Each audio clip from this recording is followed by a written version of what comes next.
تو میں نے انڈین ایمبیسی ریاض میں جو ڈی سی ایم ہے ابو میتھن جارج صاحب سے میری بات ہوئی اور انہوں نے مجھ سے کہا کہ کونسل جنرل جدہ بھی اور وہ خود اس پر معلومات حاصل کر رہے ہیں. میری بھارت سرکار سے اور خاص طور سے ایکسٹرنل افیئرز منسٹر سے جے شنکر صاحب سے یہ ریکویسٹ ہے کہ وہ امیڈیٹلی اس پر دیکھیں. اور یہ مجھے بھی خبر ابھی معلوم ہوئی ہے کہ حیدرآباد کے 2 ٹریول ایجنسی ایک fly zone tours and travels اور المکہ حج عمرہ کے 42 حاجی مکہ سے مدینہ جا رہے تھے بس میں، اور بس کو آگ لگنے سے معلوم ہوا کہ صرف ایک شخص کی جان بچی ہے، کنفرم نہیں ہے. بعض کہہ رہے ہیں کہ پوروں کا انتقال ہو گیا.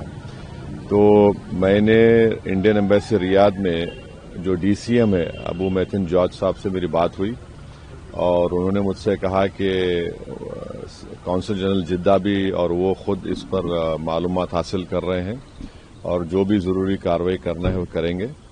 اور ساتھ ہی ساتھ میں نے ان تمام عمرہ پیسنجرز کے دونوں ٹریول ایجنسی سے ویزا ڈیٹیلز لے کر consul general of India Jeddah کو اور D C M Indian embassy Riyadh کو اور ساتھ ہی ساتھ فارن سیکرٹری کو میں نے ای میل کیا ہے. میری بھارت سرکار سے اور خاص طور سے ایکسٹرنل افیئرز منسٹر سے جے شنکر صاحب سے یہ ریکویسٹ ہے کہ وہ امیڈیٹلی اس پر دیکھیں. اور اگر جن لوگوں کی ڈیتھ ہوئی ہے ان کے پریوار یہ چاہ رہا ہے کہ ان کی ڈیڈ باڈیز جلد سے جلد انڈیا کو لائی جائے، اور اگر کوئی اس میں زخمی ہے تو ان کو اچھی سے اچھی وہاں پر ان کو علاج ہو سکے. یہ میں ریکویسٹ کرتا ہوں ہمارے ایکسٹرنل افیئرز منسٹر سے اور بھارت سرکار سے. دیکھیے، میرا ماننا یہ ہے کہ جو ٹیررسٹ ایکشن دلی میں ہوا، اب تو NIA نے کہا کہ سوسائڈ بمبر تھا، ہم اس کا کنڈیم کرتے ہیں.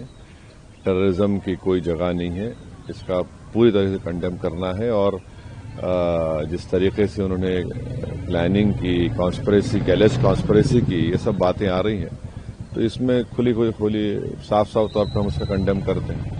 سر، اسی پہ کشمیری مین کو بھی اریسٹ کیا گیا ہے NIA کے تھرو، جس نے بام کو وہاں پہ کلیئر کروایا تھا. جو بھی ہے اب تو انویسٹیگیشن چل رہا ہے، تو آپ پر ہم کوئی کنکلوژن پر نہیں آ سکتے. مگر یہ جو انسیڈنٹ ہوا دلی میں جس میں 10 لوگوں کی موت ہوئی، پھر انفارچونیٹلی نوگام میں بھی وہ جو ایکسپلوزیو رکھے تھے وہاں پر بھی پولیس اسٹیشن میں بلاسٹ ہوا، اس میں بھی لوگوں کی موت ہوئی، وہ بھی ہمارے لیے تکلیف دہ بات ہے.